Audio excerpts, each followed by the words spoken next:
සමන්තහා චක්ඛවාලේසු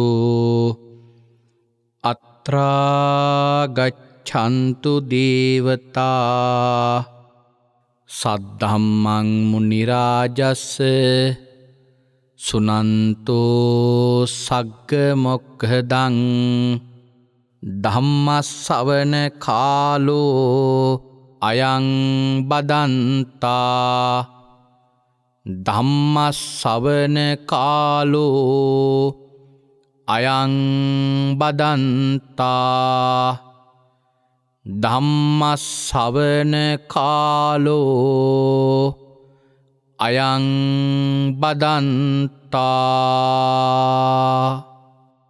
නමෝ තස්ස භගවතු අරහතෝ සබ්බ ධම්මේසු වප්පටිහත ඥානචාරස්ස දස බලදරස්ස චතු වේසාරජ්‍ය විසරදස්ස සබ්බ සත්තුත්තමස්ස ධම්මිස්සරස්ස ධම්මරාජස්ස ධම්මත්සාමිස්ස තථාගතස්ස සබ්බඤුනෝ සම්මා සම්බුද්දස්ස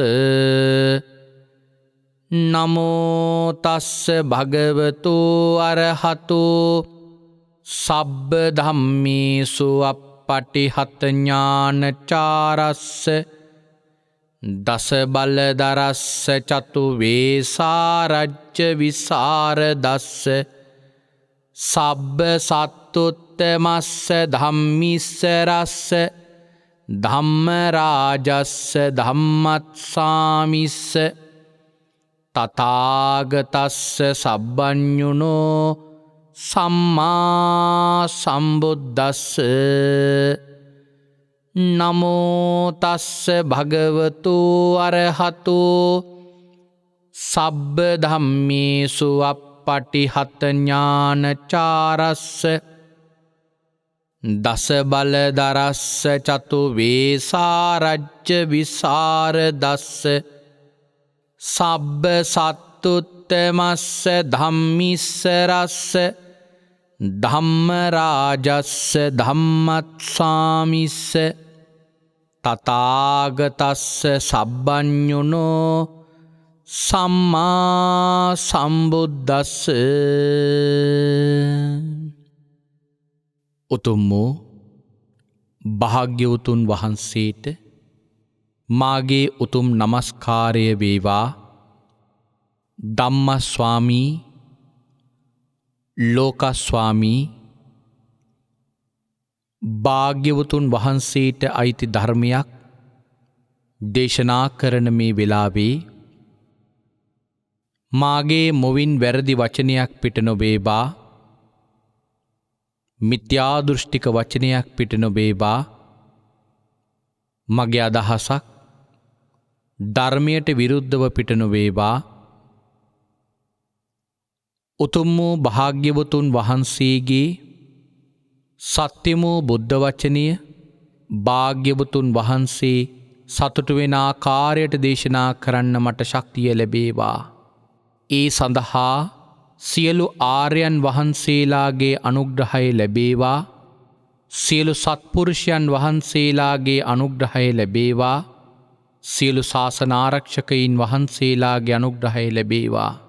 හැම දිනාටම භාග්‍යවතුන් වහන්සේගේම ධර්මය අවබෝධ කරගෙන උතුම් චතුරාර්ය සත්‍ය ධර්මයම අවබෝධ කරගනිත්වා. සාදු සාදු සාදු.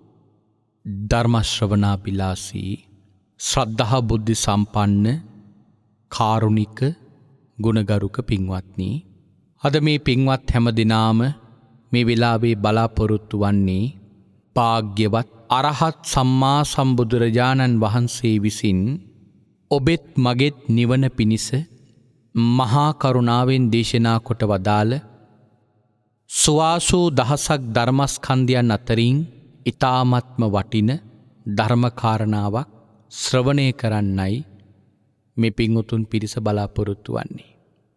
අද මේ උතුම් සද්ධර්ම දේශනාව මුළු මහත් ලෝකයා කිරිහිම මහත් අනුකම්පාවෙන් දේශනා කරවන්නට ධර්ම දේශනාවේ දායකත්වයේ ගෙන කටයුතු කරනු ලබන්නේ රත්නපුර කොස්පැලවින්න නොම්බර 80-13 නිවසේ පදිංචි WKK මානෙල් කොඩිතුවක්කු මහත්මිය ඇතුළු ඒ පවුලේ පින්වතුන් පිරිස. අපි ඒ පින්වතුන්ට ධර්මදේශනාව අවසානයේදී පින් අනුමෝදන් කිරීමේ අරමුණින් අදත් ඉරිදා ධර්මදක්ෂිනා ධර්මානුශාසනාව ආරම්භ කරන්නටයි බලාපොරොත්තු වන්නේ. අපි මේ දවස්වල සාකච්ඡා කරගෙන යන්නේ අංගුලිමාල මහරහතන් වහන්සේගේ චරිත කතාව පිළිබඳව. තේජස්වන්තින් අතරින් අග්‍රස්ථානී ලැබූ මේ අංගුලිමාල මහරහතන් වහන්සේ පිළිබඳව අපි අංගුලිමාල සූත්‍රය ඇසුරු කරගෙන දේශනාවල් 3ක් අපි මේ වෙනකොට නිමාවට පත් කළා. අද අංගුලිමාල සූත්‍රය ඇසුරෙන් කරන 4 වන දේශනාව. පසුගිය සතිය අපි අවසන් කළේ බුදුරජාණන් වහන්සේ අංගුලිමාල සොරා ඉන්න මහවණයට පිවිසිලා අංගුලිමාල සොරාගේ තිබිච්ච තේජස පිළිබඳ තිබෙනු මාන්‍ය නැති කරලා ගාථා ධර්මයන් දේශනා කරලා අංගුලිමාල සොරාට ධර්මය වටහලා දුන්නා. මාන්නෙන් තමන්ගේ සසර පින වසාගෙන හිටපු අංගුලිමාල සොරා මාන්නෙන් මාන්නේ නැමැති මේ වැසිල තිබිච්ච තිර ගලවල දැම්ම වගේ යටපත් වූ මාන්නෙන් යුක්තව අහපු ධර්මදේශනාව නිසා සසරේ පාරමිතා ශක්තියත් ආනුභාවයෙන් භාග්‍යවතුන් වහන්සේගේ උතුම් මහා කරුණාවේ ආනුභාවයෙන් අංගුලිමාල සොරාට ධර්මීය වටහා ගන්න පුළුවන්කමක් ලැබුණා. අංගුලිමාල සොරාගේ පුණ්‍ය ශක්ති ඉස්මතු වෙච්ච නිසා අංගුලිමාල කුමාරයාට භාග්‍යවතුන් වහන්සේගේ ශාසනය පැවිදි වෙන්න වරමක් ලැබුණා. ඒහි බික්කු ප්‍රෝජ්ජාවෙන් පැවිද්ද ලබා දීලා අංගුලිමාල තෙරුන් වහන්සේ හැටියට භාග්‍යවතුන් වහන්සේ අංගුලිමාල තෙරුන් වහන්සේ උපස්ථායකයන් වහන්සේ හැටියට පත් කරගෙන ජේතවනාරාමයට වැඩම කළා. මේ වෙනකොට පසේනදී කොසල් මහ රජතුමාගේ රාජ්‍යයේ විශාල කලබලයක්. නගරයේ ඉන්න මහ ජනතාව එක්රැස් වෙලා අංගුලිමාල නම් මේ මහ සොරෙක්ගෙන් තමන්ට ජීවිතයට මහ අනතුරක් බියක් තියෙන බව රජතුමාට දන්වලා රජතුමාට කියනවා මහරජ අපිව මේ බයෙන් මුදවල දෙන්න. ඒ වෙලාවේ රජතුමා රටවැසියන්ගේ කීමට ඇහුම්කන් දීලා ඇත් සේනාව පාබල සේනාව රත සේනාව කියන මේ සේනාවල් තියෙද්දී අශ්ව සේනාවක් පමණක් අරගෙන 500කින් යුක්ත අශ්ව බලෑනියක් අරගෙන අංගුලිමාල නම් මේ දරුණු සොරා ඉන්න වනයට යන්න රජතුමා මාලිගාවෙන් එළියට බැස්සා. අපි පසුගිය සතියේ සිහිපත් කළා රජතුමා එක සැරේම මහවණයට ගියේ නේ. මුලින් රජතුමා ගියා භාග්‍යවතුන් වහන්සේ වැඩ ඉන ජේතවනාරාමයට. ඇයි භාග්‍යවතුන් වහන්සේ වැඩ ඉන ජේතවනාරාමයට රජතුමා මුලින් ගියේ? අංගුලිමාල හාමුදුරුවෝ පැවිදි කරවල ජේතවනාරාමයට වඩම්වාගෙන ආවා කියලා පණිවිඩයක්වත් ලැබිලා නෙමෙයි. රජතුමා දන්නේ අංගුලිමාල හාමුදුරුවෝ දැන් පන්සලේ වැඩ ඉන්නවා කියලා. රජතුමා බුදුරජාණන් වහන්සේගේ ළඟට යන්නේ කාරණාවල් දෙකක් නිසා. එකක් තමයි රජතුමා දන්නවා භාග්‍යවතුන් වහන්සේ තමන්ට මෙලොව හිතසුව පිණිසත් අනුග්‍රහ කරනවා, පරලොව හිතසුව පිණිසත් සංග්‍රහ කරනවා. රජතුමා දන්නවා බුදුරජාණන් වහන්සේගේ ළඟට ගිහිල්ලා ඇයි මහරජ අවේලාවේ ආවේ කියලා විමසනකොට මට කියන්න පුළුවන් ස්වාමීනි මෙවැනි මහා ඡණ්ඩ සැඩපරුස සොරෙක් මහවන්නේ මේ මහා ජනතාව නසමින් ඉන්නවා. ඔහුගෙන් මේ මහා ජනතාව මුදව ගන්නයි මම යන්නේ කියලා කියනකොට ඔහු නිසා මට අනුතුරක් වෙනවා නම් භාග්‍යවතුන් වහන්සේ කාන්තීම මට කියාවි ඔය හොරෙක් හිටියා කියලා මහරජ නුඹට කවර ප්‍රයෝජනයක්ද කියලා. එහෙම නැත්නම් ඒ කටයුත්තෙන් යම් ලාභයක් තියෙනවා නම් භාග්‍යවතුන් වහන්සේ කියාවි යම් වැඩකට කාලයක් කියලා තියෙනවා හිතනවා නම් එය කරන්න කියලා. ඒ ආකාරයට භාග්‍යවතුන් වහන්සේගේ ප්‍රකාශයනොත් මට මොකද්ද වෙන්නේ කියලා කලින්ම හොයලා බලන්නට පුළුවන්. මෙන්න මේ ප්‍රයෝජනයන් දෙක සලකලා තමයි රජතුමා භාග්‍යවතුන් වහන්සේ වැඩ ඉන්නේ ජේතවනාරාමයට යන්නේ. ගිහිල්ලා යම් තාක් යානවන් වලින් යන්නට පුළුවන් නම් ඒ තාක් යානාවල් වලින් ගිහිල්ලා යානාවල් වලින් යන්න බැරි කොටසේ රජතුමා පයින් භාග්‍යවතුන් වහන්සේ වැඩ ඉන්නේ ජේතවනාරාමයට යනවා. ගිහිල්ලා භාග්‍යවතුන් වහන්සේ වන්දනා කරලා රජතුමා එකත් පසෙක හිඳ ගන්නවා. එකත් පසෙක හිඳගත්තු මේ රජතුමා බුදුරජාණන් වහන්සේත් එක්ක කතා කරන්න පටන් ගන්නවා.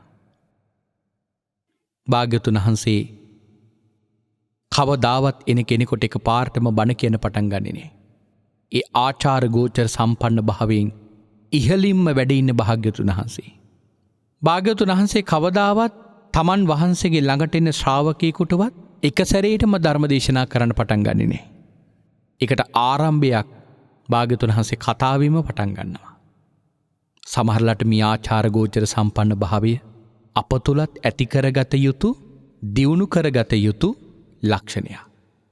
අපි සාමාන්‍යයෙන් කෙනෙක් එක්ක කතා කරන්න යනකොට සමහර කතා කරන අය දන්නේ නැහැ තමන්ට කතා කරන ආපු කෙනාගේ මොනවද තමන් බලාපොරොත්තු වෙන මුලින් කියලා. කතා කරන්න යන කෙනත් දන්නේ නැහැ මම මේ කතා කරන කෙනාට මුලින්ම මොනවද කතා කරන්න ඕන කියලා. වැඩිහිටි ගෞරවයන්, ගුණධර්ම වලට දක්වන ගෞරවයන් අද කාලේ බොහෝසෙයිම හීන වෙලා ගිහිල්ලා තියෙනවා කියලයි අපට හැඟෙන්නේ. අපි උදාහරණයක් ගමු. දැන් රජතුමා බුදුරජාණන් වහන්සේගේ ළඟට ගිහිල්ලා ගියපු ගමන් කතාව ආරම්භ කළා නෑ. භාග්‍යවතුන් වහන්සේ ළඟට ගිහිල්ලා භාග්‍යවතුන් වහන්සේට මුලින් වැඳලා එකත් පසෙක හිඳගත්තා. මොකද මේ එකත් පසෙක හිඳ ගන්නවා කියන්නේ? දෝෂ 6ක් තියෙනවා නැති කරගන්න. ඊතා දුරින් ඉන්නේ නෑ. ඊතා ළඟින් ඉන්නේ නෑ. තමන් ගරු කරන කෙනාගේ ඉදිරියෙන් ඉන්නේ නෑ. තමන් ගරු කරන කෙනාට වඩා ඉහළින් ඉන්නේ නෑ. තමන් ගරු කරන කෙනාට වඩා පිටුපසින් ඉන්නේ නෑ. මෙන්න මේ කියන දෝෂ 6 මගහරවාගෙන තමයි මේ ගරු කරන කෙනාගේ ළඟ ඉන්නේ. එහෙම ඉන්න එකට කියනවා එකත් පසෙක හිඳ ගන්නවා කියලා. රජතුමා එහෙම ඉන්නකොට බුදුරජාණන් වහන්සේ ධර්මදේශනාවක් ආරම්භ කළෙත් නෑ. ආපු ගමන් ආපු කෙනාගේ විස්තර කතාවක් කරන. දැන් සමහර වෙලාවට නාදුනන කෙනෙකුට අපි ඇමතුමක් ගන්නකොට ඒ කෙනාට මුලින්ම කළ යුත්තේ අපිව හඳුන්වලා දෙන්න ඕන. මම අසවල් පළාතේ, මගේ නම මෙයයි. එහෙම කියලාවත් අඩුම තරමේ කතා කරන කෙනාට මුලින් හඳුන්වලා දෙන්න ඕන. සමහර වෙලාවට ඉඩක් වෙලාවක් තියෙනවනම් කතාව කරන්න හදිසි ඇමතුමක් ගන්නවනම් මුලින්ම අහන්න මට මේ වෙලාවේ ඔබත් එක්ක කතා කරන්න පුළුවන් වෙලාවක්ද? පහසු වෙලාවක්ද? එහෙම කතා කරන මුලින් මේ ආචාර ගෝචර සම්පන්න බව පින්වතුනි නිවන් දකින ශ්‍රාවකයා තුල අනිවාර්යයෙන්ම දියුණු කරගත යුතු ලක්ෂණයක්. ඒ කාරණාව ගණක මොග්ගල්ලාන සූත්‍රයේ බුදුරජාණන් වහන්සේ දේශනා කරනවා. එතකොට අපි භික්ෂුන් වහන්සේ නමක් ළඟට යනවා නම්, භාග්‍යවතුන් වහන්සේ නමක් ළඟට යනවා නම් අපි මුලින්ම කරන්න ඕනේ ගිහිල්ලා වන්දනා කරන එක. බුරුමේ වගේ රටවල් වල සංඝ රත්නයට තියෙන අප්‍රමාණ ගෞරවයක් ඒ ඉන ජනතාව අතර. බුරුමේ රටේ ගිහිල්ලා බලන්න ස්වාමින් වහන්සේ නමක් ළඟට යවනවා නම් කවුරු හරි දායක කෙනෙක් මුලින්ම උන්වහන්සේගේ ළඟට ගිහිල්ලා උන්වහන්සේට වන්දනා කරලා ඉන් පසුව උන්වහන්සේත් එක්ක වැඳගෙන තමයි කතා කරන්නේ. ඒකට අපිත් බලන්න අපේ මේ ආචාර ගෝචර සම්පන්න බව කොයිතරම් දියුණු වෙලා තියෙනවද කියලා. මේ ආචාර ගෝචර සම්පන්න භාවය පින්වත්නි අප තුළ දියුණු කරගත යුතුම කරුණ. උන්වහන්සේත් එක්ක වැඳගෙන අපි කතා කරන්නට ඕන. කතා කරන කාරණාවල් කෙරෙහි අපි බොහොම සිහියෙන් කතා කරන්නට ඕන. මම මේ ස්වාමින් වහන්සේ නමක් සමගයි මේ කතා කරන්නේ කියන මේ සිහිය පිහිටුවාගෙන කතා කරන්නට ඕන. සමහර දෙනෙක් ඉන්නවා ආපු ගමන් හාමුදුරුවන්ට වඳින්නවත් නෑ. ඒ වඳිනකොට සමහරලට ගරුසරු බවක් නැතුව වඳිනවා. වන්දනා කරනකොට පසඟ පිහිටුවල පින්වතුනි වන්දනා කරන්නට ඕන. මෙන්න මේ ආචාර ගෝචර සම්පන්න භාවයන් අප තුළ දියුණු කරගන්නට ඕන. දැන් එහෙම කතා බහ නිරත වෙනකොට භාග්‍යවතුන් වහන්සේ එකපාරටම මේ ආපු කාරණාවල් කතා කළේ නෑ. දැන් භාග්‍යවතුන් වහන්සේ දන්නේ නැද්ද රයිතුමා ආවේ මොකටද කියලා? දන්නවා. නමුත් නොදැනගෙන වගේ කතා කරනවා. කින්නුතේ මහරජ රාජාවා මගදෝ සේනියෝ බිම්බිසාරෝ කුපිතෝ. මේ මගධ රාජ්‍යයේ සේනිය බිම්බිසාර රජතුමා කිපිලවද්ද? එහෙම නැත්නම් වේසාලිකාවා ලිච්ඡවි? මේ විශාලාවේ ලිච්ඡවීන්වත් කිපිලද? අඤ්ඤේවා පටිරාජානෝ වෙනත් කොහේ හරි රාජ්‍යයක් මහරජ ඔබත් එක්ක මේ කිපිලද යුද්ධයකට යන්න වගේ යන්නේ? එතකොට කියනවා නකෝ මේ බන්තේ නෑ ස්වාමීනි. බිම්බිසාර රජුවත් ලිච්ඡවීන්වත් වෙනත් කෙනෙක්වත් මාත් එක්ක අමනාප වෙලා නෑ. ස්වාමීනි චෝරාමේ බන්තේ විජිතේ අංගුලිමාලෝ නාම මාගේ රටේ ස්වාමීනි අංගුලිමාල නම් දරුණු සොරෙක් ඉන්නවා. ලෝහිතපාණි ලේ තැවරුණු අත් ඇතිව. හතපහතේ නිවිට්ටෝ අදාය පන්නෝ පානභූතේසු. පණ තියෙන සත්‍යයන්ට අකාරුණික වෙච්ච තරුණු ආයුධ අතින් ගත් ලේතැවරුණු අත් ඇති සොරෙක් ඉන්නවා. ස්වාමීනි මේ හොරා ගම් නොගම් කරනවා, නියම්ගම් නොනියම්ගම් කරනවා, ජනපද නොජනපද කරනවා. ඒ විතරක් නෙවෙයි ස්වාමීනි මිනිසුන් මරා ඔවුන්ගේ ඇඟිලි කපා මාලයක් ගෙලෙහි පැලඳගෙන ඉන්නවා. ස්වාමීනි මම ඔන්න ඔහුව වළක්වන්නයි මේ යන්න සූදානම් වන්නේ.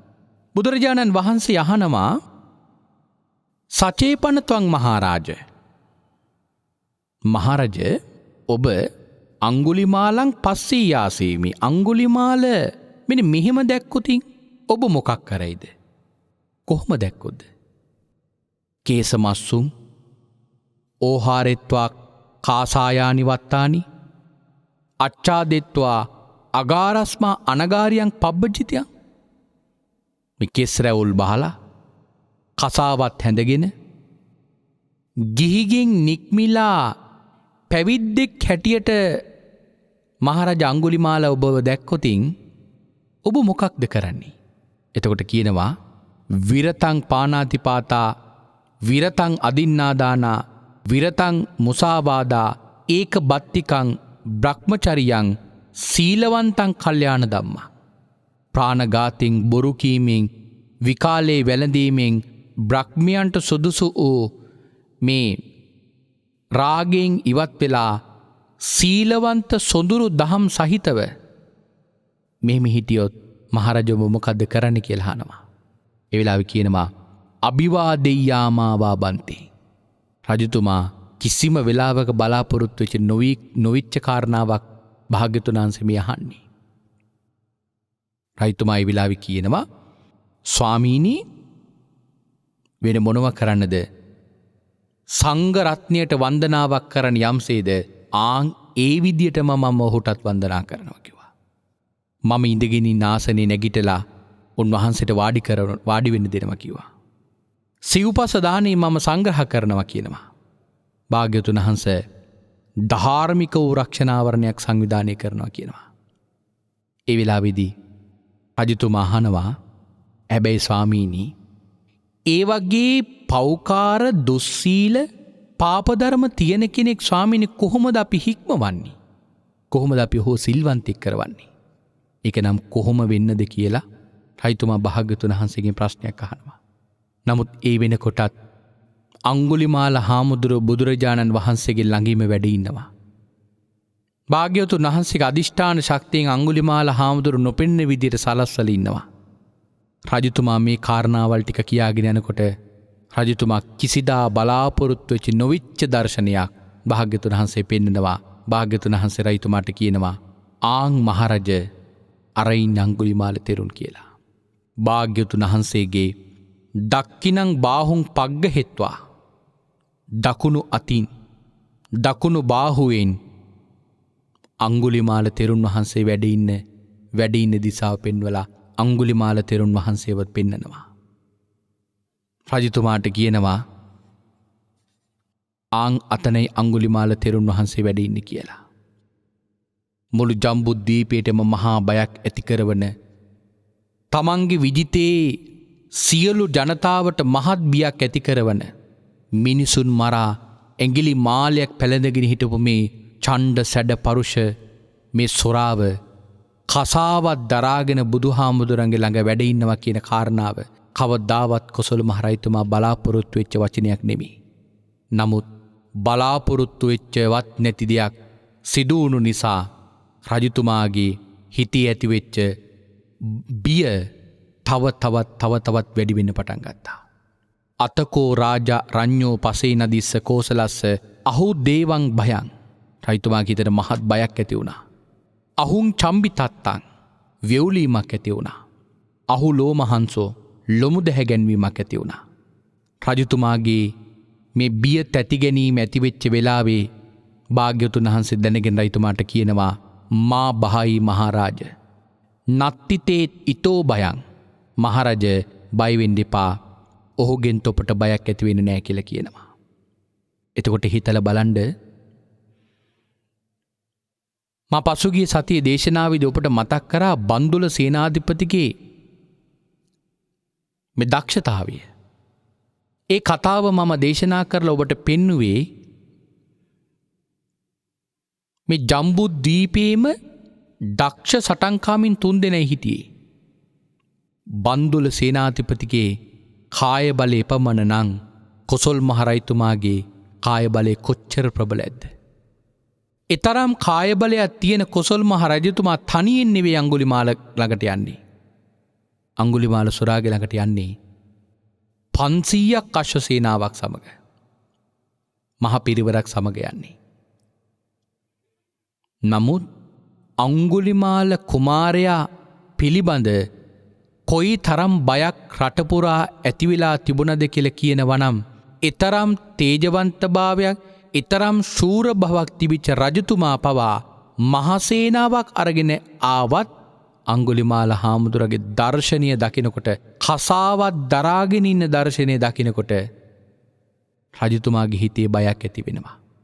නමුත් බුදුරජාණන් වහන්සේගේ එක වචනයෙන් රජතුමාගේ තිබිච්ච බය ලොමු දැහැ ගැනීම වෙවුලීම සංසිඳුණා.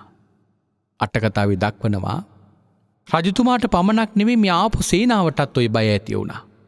හැබැයි ආපු සේනාවට ආපු බය නම් ඔවුන්ව නතර කරන්න තරම්වත් ශක්තියක් ඔවුන්ට තිබිලා නැහැ. තම තමන්ගේ ආයුධ තැන්වලම දාලා සවැත් නුවරටම දිව ගිහිල්ලා වාහල් කඩවල් වහලා අට්ටාල උඩ නැගගෙන ඈත ඉඳන් බලන් ඉන්නවලු රජතුමාට මොකද උනේ කියලා. මොකද සේනාව හිතනවා රජතුමා සේනාව අරගෙන එන බව කලින්ම දැනගෙන අංගුලිමාල ඇවිල්ලා කලින්ම ලෑස්ති වෙලා හිටියා කියලා. මොකද සතුරා ඉන්න තැනට යනවා කියන එක අතිශයින්ම භයානක කරුණක්. මොකද ඔහු ලෑස්ති වෙලා ඉන්න පුළුවන්. සමහර වෙලාවට සතුරා තනියෙන් හිටගෙන ඉන්නව වෙන්න පුළුවන්. නමුත් ඒ වෙනකොට උපක්‍රම 100,000 ගණනක් අටවල වෙන්නත් පුළුවන්. ඒ නිසා සතුරා ඉන්න තැනට යනවා කියන එක අති භයානක කරුණක්. ඒ කාරණාව නිසා අර සේනාව රජතුමා දාලා සවැත් නුවරට ගිහිල්ලා වාහල් කඩවල් වහලා උඩ ඉඳගෙන බලාගෙන ඉන්නවා රජතුමාට මොකද උනේ කියලා. රජ්ජුරුවෝ මහ වීරියෙක් නිසා එතන හිටියට රජතුමාත් බයින්ම තමයි ඉන්නේ. එතකොට හිතන්න අංගුලිමාල හාමුදුරුවන්ගේ තේජවන්ත බව කොච්චර ප්‍රබලද? මහා තේජසානුභාවයක් තිබුණේ. අපි සුතුසෝම ජාතකයේදී පැහැදිලි කරා ඊතරම් තේජවන්ත බවක් උන්වහන්සේට ලබන්න උන්වහන්සේ සංසාරේ මොන වගේ කුසල කර්මද කරේ කියලා. ඉන්පසු භාග්‍යවතුන් වහන්සේගේ වචනේ පිළි අරගෙන කොසල් මහ රජතුමා අංගුලිමාල හාමුදුරුවලා ඉන්න තැනට යනවා. හැබැයි ගියාට අංගුලිමාල හාමුදුරන්ට වඳින්නේ නැහැ. එතනට ගිහිල්ලා එතන හිඳගෙන රජතුමා අංගුලිමාලා හාමුදුරුවන්ගෙන් පළවෙනි ප්‍රශ්නය අහනවා. අයියෝනෝ බන්තේ අංගුලිමාලෝ, මේ ආර්යෝ අංගුලිමාලයන් වහන්සේද? ඒවන් මහරජ එසේ මහරජ කියලා පිළිතුරු දෙනවා. අහනවා කතං ගොත්තෝ අය්‍යස්ස පිතා කතං ගොත්තා මාතාති. ආර්යයන් වහන්ස, නුඹ වහන්සේගේ පියාගේ නම මොකක්ද? ඔබ වහන්සේගේ අම්මගේ නම මොකක්ද කියලා අහනවා. ඇයි එහෙම ප්‍රශ්නයක් අහන්නේ? මොකද ශ්‍රමණේකට හොරෙකුගේ නමින් කතා කරන්න සුදුසු නෑ. ඒ නිසා මේ රජතුමා අම්මගේ හරි තාත්තගේ නම අහන්නේ ඒ රජතුමාට අංගුලිමාල හාමුදුරන්ට කතා කරන නමක් හදාගන්න. ඇයි? ඒ කාලේ ජම්බුද්වීපයේම කතා කරේ ඔහුට අංගුලිමාල කියලා. දැන් ඒ නමින් කතා කරනවා කියන එක සුදුසු නෑ. ඒ නිසා අහනවා අම්මගේ හරි තාත්තගේ හරි නම මොකද්ද කියලා. එතකොට කියනවා ගග්ගෝකෝ මහරජ පිතා, මහරජ මගේ තාත්තගේ නම ගග්ග, මන්තානි මාතා, අම්මගේ නම මන්තානි. ඒ වෙලාවේ කොසල් මහරජතුමා අංගුලිමාල හාමුදුරුවන් ආමන්ත්‍රණය කරන්නේ අයියෝ ගග්ගෝ මන්තානි පුත්තෝ, ආර්යෝ මන්තානි පුත්ත ගග්ගයන් වහන්ස, මන්තානි පුත්ත ගග්ගයන් වහන්ස, අබිරමතු බන්තේ කැමැත්තෙන් ස්වාමීනී වාසය කරත්වා. ඔබ වහන්සේට යම්කිසි උපකාරයක් ඇත්තන්ගේ සියලු උපකාර අපි කරන්න. සිව්පසදානෙන් ඔබ වහන්සේට මම සංග්‍රහ කරන්නම්. ඔබ වහන්සේට කුමක් අවශ්‍යද කියලා රජතුමා අංගුලිමාල හාමුදුරන්ගෙන් අහනවා. ඒ වෙලාවේ අංගුලිමාල හාමුදුරුවෝ ඒ වෙනකොට දූතාංග 13ම සමාදන් වෙලා ඉවරයි. දූතාංග කියලා කියන්නේ සිල් මට්ටම් වලට වඩා තියෙන විශේෂ සීල මට්ටම. යමෙක් සිල් සමාදන් වෙනවා කියන කාරණාවට වඩා දියුණු මට්ටමින් පිරිය යුතු කාරණාවක් තමයි මේ දූතාංග දරනවා කියලා කියන්නේ. ඒ දූතාංග අතරින් අග්‍රස්ථානීය ලැබුවේ කාශ්‍යප මහරහතන් වහන්සේ. නමුත් බොහෝ ශ්‍රාවකයෝ මේ කෙලෙස් දූතාංග 13ම සමාදන් වෙලා තියෙනවා. මොනවද මේ දූතාංග 13?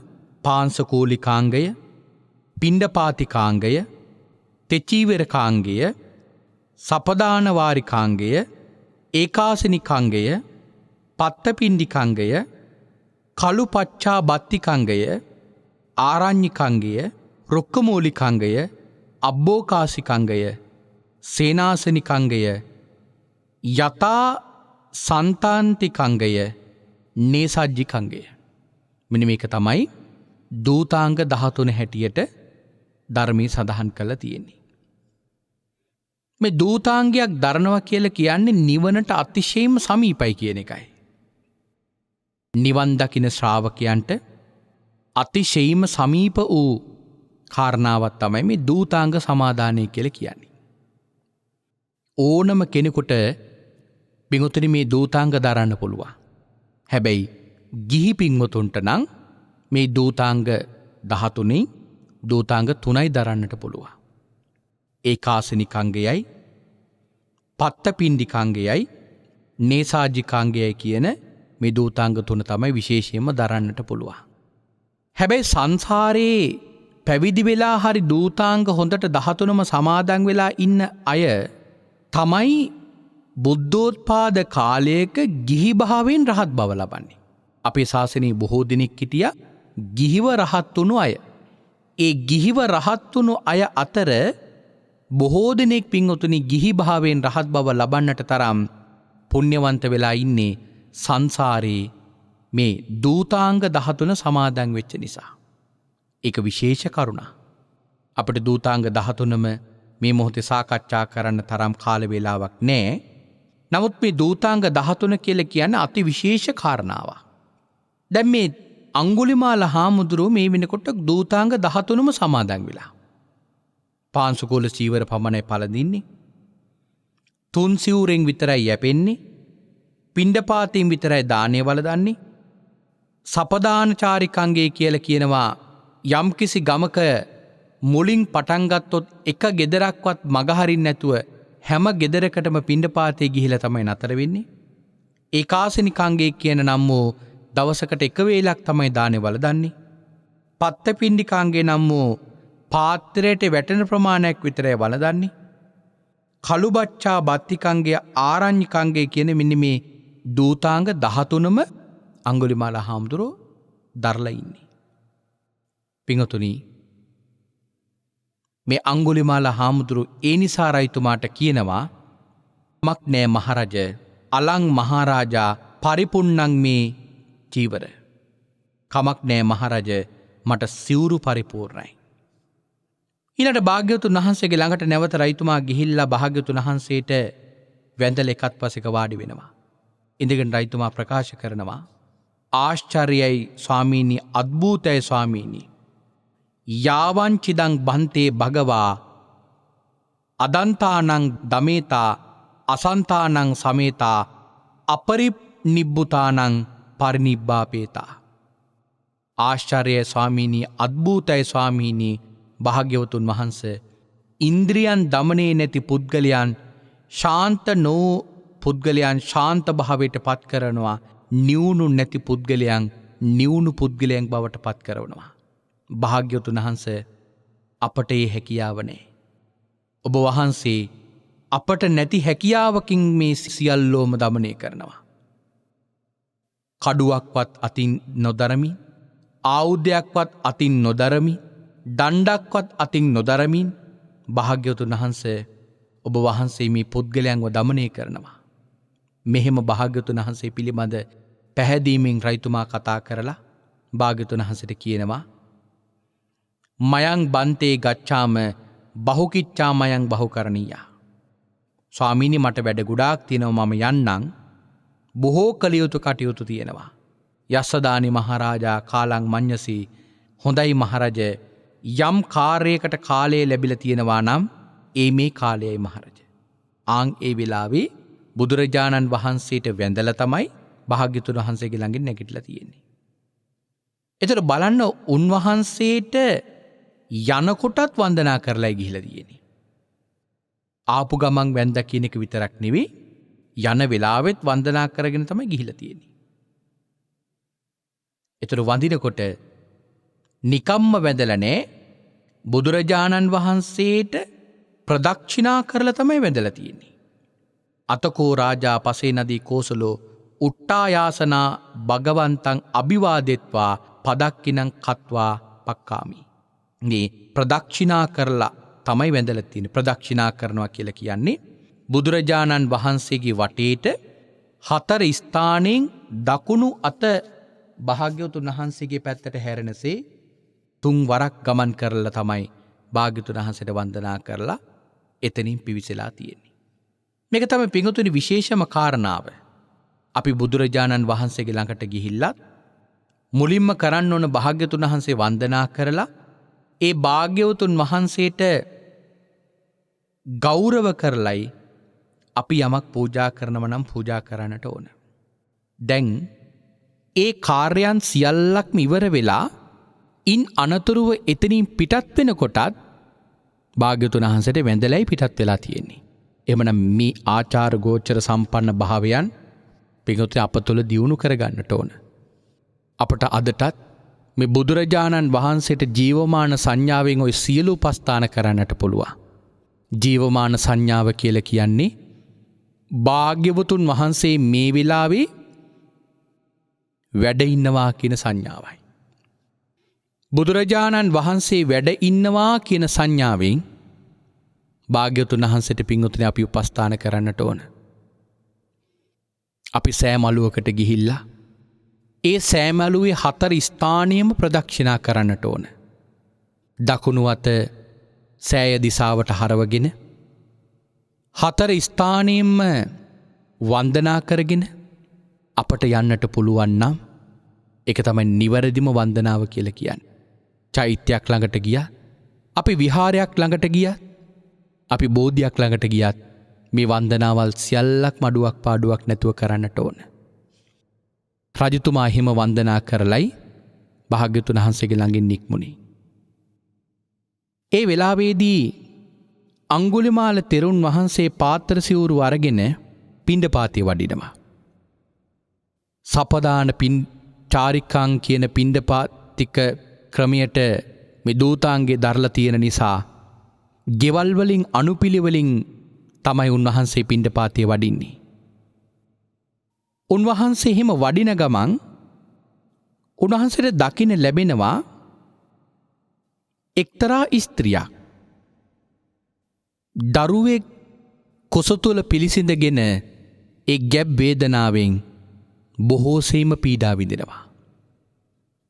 අට කතාවේ දක්වනවා අංගුලිමාල තෙරුන් වහන්සේට මහාන වුණාට උන්වහන්සේට පිණ්ඩපාතේ ලැබුණේ නැහැ කියලා.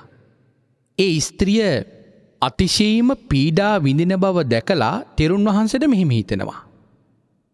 කිලිස්සන්ති වත බොහොමේ සත්තා.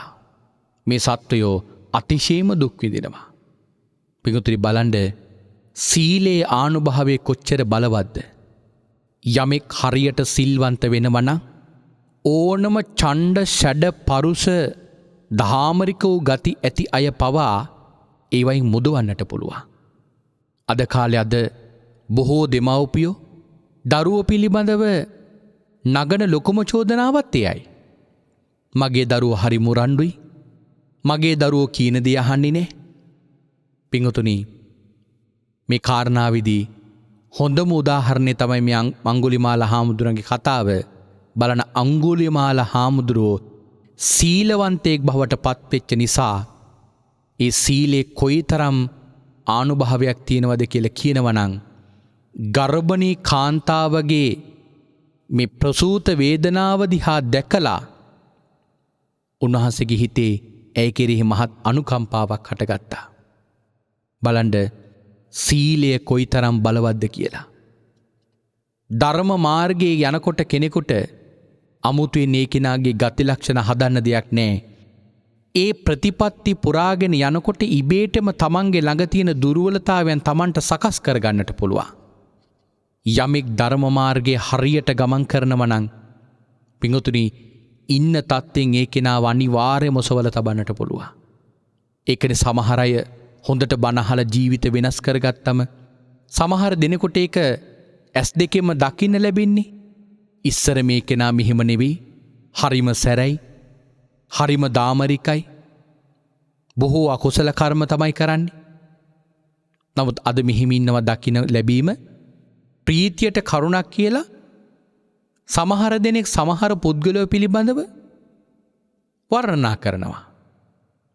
ඒ ධර්මයේ තිබෙන අනුභවය නිසා.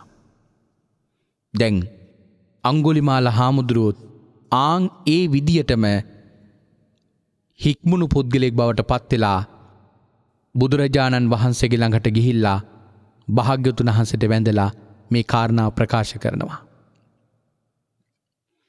ඒ විලාවේ භාග්‍යවතුන් වහන්සේ අංගුලිමාල හාමුදුරන්ට කියනවා අංගුලිමාල යන්න ඒ ස්ත්‍රියගේ ළඟට ගිහිල්ලා ඔබ සත්‍යක්‍රියාවක් කරන්න. කොහොමද? යතෝ හම් බගිනි ජාතෝ නාබිජානාමි සංචිච්චපානං ජීවිතා වෝරෝපේතා තේන සච්චේන සොත්තිතේ හෝතු සොත්ති ගබ්බසා. මම උපන්දා ඉඳලම කුරා කූඹිකුගේවත් ජීවිතය තොර කරේ නෑ. එය සත්‍යයි. ඒ සත්‍යානුභවයෙන් ඔබව සුවපත් වේවා කියලා ප්‍රාර්ථනා කරන්න කිව්වා. ඒ වෙලාවේදී තෙරුන් වහන්සේ කියන ස්වාමීනි මම එහෙම කළොත් දැනම කරපු බොරුවක් බවට පත් වෙනවා. ස්වාමීනි මම බොහෝ දෙනෙකුගේ ජීවිත නැති කරා. ඊළඟට භාග්‍යවතුන් වහන්සේ කියනවා එහෙනම් මේ විදිහට ගිහිල්ලා කියන්න. යතෝහම් බගිනි අරියාය ජාතියා ජාතෝ. දැන් මුලින් කිව්වේ යතෝහම් බගිනි ජාතෝ. නමුත් දැන් කියනවා යතෝහං බගිනි අරියාය ජාතියා ජාතෝ නාබිජානාමි සංචිච්චපානං ජීවිතාවෝරෝපේතා තේන සච්චේන සොත්තිතේ හොතු සොත්ති ගබ්බසා. ස්වාමීනි නැගණියනි මම ආර්ය ජාතියට පත්වෙච්ච දවසේ ඉඳලා මම කුරා කූඹිකුගේවත් ජීවිතය තොර කරේ නෑ. ඒ තේන සච්චේන ඒ සත්‍යානුභාවයෙන් සොත්තිතේ හෝතු සොත්ති ගබ්බසා ඔබටත් ඔබගේ ගැබටත් සෙතක් වේවා කියලා ප්‍රාර්ථනා කරන්න කිව්වා. පින්වත්නි, කෝටි ලක්ෂයක් සක්වලක් ඇතුලේ කල්පයක් පුරාවටම බලපවත්වන බලය තියෙන අදිෂ්ඨාන අතරින් විශේෂම අදිෂ්ඨානයක් තමයි මේ අංගුලිමාල තෙරුන් වහන්සේගේ මේ සත්‍යක්‍රියාව. අංගුලිමාල තෙරුන් වහන්සේ මේ කරපු සත්‍යක්‍රියාවේ ආනුභාවයේ පින්වතුනි අදටත් ඔබ විඳිනවා. මේ ජීවිතේ ඇස් පනාපිටම ආනිසංස ලබන්නට තරම් බලවත් ගාථාරත්නය. අට කතාවේ කියලා තියෙන එකයි යම්කිසි භික්ෂුවක් මේ සත්‍යක්‍රියාව කරද්දී හිඳගෙන හිටපු ආසනේ වතුර ටික හොදගෙන බිව්වත් ඒකෙනුත් මහා ආනුභාවයක් තියෙනවා කියලා. පරිත්තයන් බනන්තස්ස නිසින්නට්ඨාන දෝවනං උදකම්පි විනාශේසි සබ්බමේව පරිසයන් සොත්තිනා ගබ්බ වුට්ටානං යංච සාදීත තංකනේ තේරස් සංගුලිමාලස්ස ලෝකනාතේන භාසිතං කප්පට්ටායි මහතේජං පරිත්තන්තං බනාමහි. කල්පයක් පුරාවටම බලපවත්වන මහා ආනුභාවයක් තියෙන සත්‍යක්‍රියාව. ඊළඟට අංගුලිමාල හාමුදුරුවෝ ඒ විදියටම ගිහිලා සත්‍යක්‍රියාව කරනවා. අංගුලිමාල හාමුදුරන්ගේ සත්‍යක්‍රියාවේ ආනුභාවයෙන් ඇයගේ ගැබ සුවපත් වුණා. නමුත් මේ ජීවිතේ කරපු ඒ අකුසල කර්ම උන්වහන්සේට මේ භවයේ විපාක දෙන පටන් ගන්නවා. අංගුලිමාල හාමුදුරුවෝ බුදුරජාණන් වහන්සේගේ ශාසනය කෙරෙහි මහා පැහැදීමකින් ඇවිල්ලා පැවිදි වෙච්ච උත්තමයන් වහන්සේ නම. උන්වහන්සේ නොබෝ කාලයක් යන්නට කලින් භාග්‍යවතුන් වහන්සේගෙන් ශාසනය තුල ලබන්නට පුළුවන් උත්තම ඵලය ලබනවා සිව්පිලි සිඹියාවටපත් උතුම් මහරහතන් වහන්සේ නමක් බවට පත් වෙලා.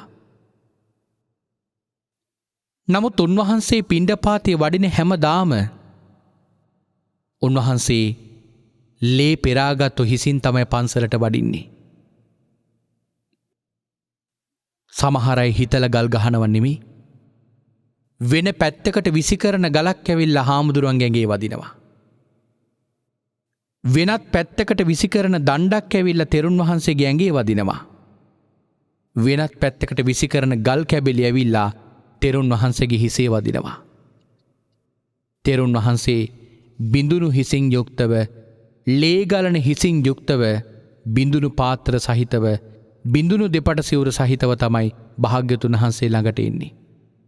භාග්‍යතුන් වහන්සේ දුර තියාම තෙරුන් වහන්සේව දැකලා තෙරුන් වහන්සේට මෙහෙම ප්‍රකාශ කරනවා, අදිවාසේහි තං බ්‍රාහ්මණ, අදිවාසේහි තං බ්‍රාහ්මණ, ඉවසන්න තොප ඉවසන්න.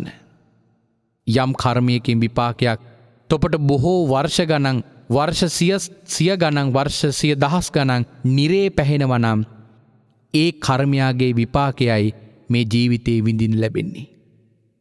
ඒ වෙලාවේදී තෙරුන් වහන්සේ තනිවම හැසිරෙමින් නිවන් සුවත් විඳිමින් මෙන්න මෙහෙම ප්‍රීති වාක්‍යයක් කියනවා. යෝ පුබ්බේ පමජ්ජිත්වා පච්චා සෝනප්පමජ්ජති සෝ ඉමං ලෝකං පබහසේති අබ්බහමුත්තෝව චන්දිමා. වලාකුලකින් වැසිච්ච චන්ද්‍රයා ඒ වලාකුල නික්මුණාම ආලෝකයේ පැතිරලා යනෝ වගේ ප්‍රමාදයට පත්වෙලා අකුසල කර්ම කර හිටපු කෙනා ඒ ප්‍රමාද බවින් අප්‍රමාදීව වීරිය වඩනකොට ඒ කෙනත් හරියට අර වලාකුලෙන් මිදුණු සඳක් වගේ මුළු මහත් ලෝකයාටම ආලෝකයේ පතුරවනවා, ආශිර්වාදය සපයනවා. යස්ස පාපං කතං කම්මං කුසලේන පිටියති. මේ කරන ලද කර්මයෙන් කුසලයෙන් වැසෙනවා නම් සෝමං ලෝකං පබහසේති අබ්බහමුත්තෝව චන්දිමා. මේ ලෝකය ආලෝකමත් කරන වලාකුලින් මිදුණු සඳක් වගේ. යෝ හවේ දහරෝ බික්කෝ යුංජති බුද්ධ ශාසනයේ යම් තරුණ භික්ෂුවක් ඒකාන්තෙම මේ බුද්ධ ශාසනයේ නිරත වෙනවනම් සෝමං ලෝකං පබහසේති අබ්බහමුත්තෝව චන්දිමා ඔහු මේ ලෝකය ආලෝකමත් කරයි වලාකුලින් මිදුණු සද වගේ. ඒ වෙලාවේදී තෙරුන් වහන්සේ ප්‍රකාශ කරනවා මගේ සතුට මේ ධර්ම කතාව අසත්වා. මගේ සතුරන් මේ ධර්ම කතාව අසත්වා. මගේ සතුරු මේ බුද්ධ ශාසනයේ යෙදෙත්වා. මාගේ සතුරු සත්පුරුෂයෝ ආශ්‍රය කරත්වා. මාගේ සතුරු ඉවසත්වා. ධර්මය සුදුසු කාලයට අසත්වා. ඒ අනුව තමන්ගේ ජීවිතය හැඩගස්වා ගනිත්වා. ඒ අනුව ගමන් කරත්වා කියලා තෙරුන් වහන්සේ දීර්ඝ ගාථා පෙළකින් ප්‍රීතිවාක්‍ය දේශනා කරනවා. එහෙම ධම්මානුධම්ම ප්‍රතිපදාවේ ගමන් කරලා පප්පෙය්‍යුං පරමං සන්තිං රක්කෙය්‍ය තසතාවරේ පරම ශාන්තෝ නිවනට පත්වේවා කියලා උන්වහන්සේ ඒ ප්‍රීතිවාක්‍ය ගාථාවල් වලින් ප්‍රකාශ කරනවා. බලන්න පින්වතුනි, බුදුරජාණන් වහන්සේගේ ශාසනය මොනතරම් ආනුභාවයක් තියෙන ශාසනයක්ද? ඡණ්ඩ සැඩ පුරුෂයන් පවා බුදුරජාණන් වහන්සේගේ මේ ධර්ම මාර්ගයේ ගමන් කරලා ඔවුන්ගේ ජීවිතයන් හැඩගස්වා ගන්නවා. ඔවුන් ඒ අනුවම ගමන් කරනවා. මේ සම්බුද්ධ ශාසනයේ එයට විශේෂිතම විශේෂම චරිතය තමයි ඔබත් මමත් හැමදාම දොහොත් මුදුන් දී වන්දනා කරන තේජස්වන්තින් අතරින් අගතැන්පත් අංගුලිමාල මහරහතන් වහන්සේ. අංගුලිමාල මහරහතන් වහන්සේගේ ධාතුන් වහන්සේලා මේ මහ පොළොවේ යම් තැනක වැඩ වාසය කරනවා නම් උන්වහන්සේට මාගේ උතුම් නමස්කාරය වේවා කියලා ප්‍රාර්ථනා කරමින් නමස්කාර කරමු. මේ ලෝකයේ දරුවන් ප්‍රසූත කරන යම් අම්මා කෙනෙක් ඒ දරු ප්‍රසූත වේදනාවෙන් පීඩාවට පත්වෙනව නම් මේ අංගුලිමාල මහරහතන් වහන්සේගේ උතුම් සත්‍යයේ ආනුභාවයෙන් ඒ සියලු මව්වරු සුවපත් වෙත්වා. මෙලව උපන්නා වූ දරුවෝ සුවපත් වෙත්වා. මේ ලෝකයට ධාර්මික වූ ධම්මානුධම්ම ප්‍රතිපදාවේ ගමන් කරන පාපෙන් වැළකීච්ච කුසලයේම නිරන්තරයෙන්ම සමාදන් වෙන ලෝකයාට හිතසුව පිණිස යහපත් දරුවෝම මේ මිහිකත ඉපදේවා කියලා අපි සාදු සිතින් ප්‍රාර්ථනා කරමින්ම ප්‍රාර්ථනා කරමු. එහෙමනම් අදින් අපි අංගුලිමාල මහරහතන් වහන්සේගේ චරිත කතාව මෙතෙකින් නිමාවට පත් කරනවා. අංගුලිමාල මහරහතන් වහන්සේගේ චරිතය අපි ජාතක කතාවක් ඇසුරින් සහ සූත්‍ර දේශනාව ඇසුරින් දේශනා කරා. නමුත් තවත් බොහෝ කරුණු අපේ ධර්මයේ තුල අන්තර්ගත වෙලා තිබෙනවා. නමුත් ඒ කාරණාවල් සියල්ලක්ම අපි එකට එකතු කරලා දේශනා කරන්න පටන් ගත්තොත් අපිට බොහෝ දේශනා මාලාවක් අංගුලිමාල හාමුදුරුවෝ පිළිබඳව විතරක්ම සාකච්ඡා කරන්නට සිද්ධ වේවි. එහෙමනම් ලබන සතියේත් අපි මෙවැනිම වූ භාග්‍යවතුන් වහන්සේගේ සම්බුද්ධ ශාසනයේ වැඩ හිටපු ආර්ය උත්තමයන් වහන්සේගේ ඒ ආර්ය භාවයේ ඉස්මතු වන චරිත කතාවක් ඇසුරින් දේශනාවකින් නැවතත් අපි තවත් දේශනාවක් ආරම්භ කරමු. එහෙමනම් එතෙක් ඔබ හැම දිනාටම නිදුක් භව නිරෝගී භව සැලසේවා කියලා මේ වෙලාවේ ප්‍රාර්ථනා කරනවා. හොඳයි, එහෙමනම් අද දවසේ මේ උතුම් සද්ධර්ම දේශනාව මේ විදියට මුළු මහත් ලෝකයා කෙරෙහිම මහත් අනුකම්පාවෙන් දේශනා කරවන්නට ධර්ම දානමේ මහ පින්කමට සඳහා දායකත්වයෙන් කටයුතු කරනු ලබන්නේ WKK මානෙල් කොඩිතුවක්කෝ මහත්මිය ඇතුළු පවුලේ පින්වතුන් පිරිස රත්නපුර කොස්පැලවින්න නොම්බර 80-13 නිවසේ පදිංචියේ පින්වතුන් බලාපොරොත්තු වෙනවා. මීට වසරකට පෙර මිය පරලෝකීය WKK මොනිදාස කොඩිතුවක්කෝ පියාණන්ටත් එවැගේම මිය පරලෝකීයපු සංසාරගත සියලු ඥාතීන්ටත් පින් අනුමෝදන් කරන්නට බලාපොරොත්තු වෙනවා. ඉතින් ඒ පියාණන්ට මේ පින් අනුමෝදන් වේවා. ඒ පියාණන්ගේ භවගාමී ජීවිත සුවපත් වේවා.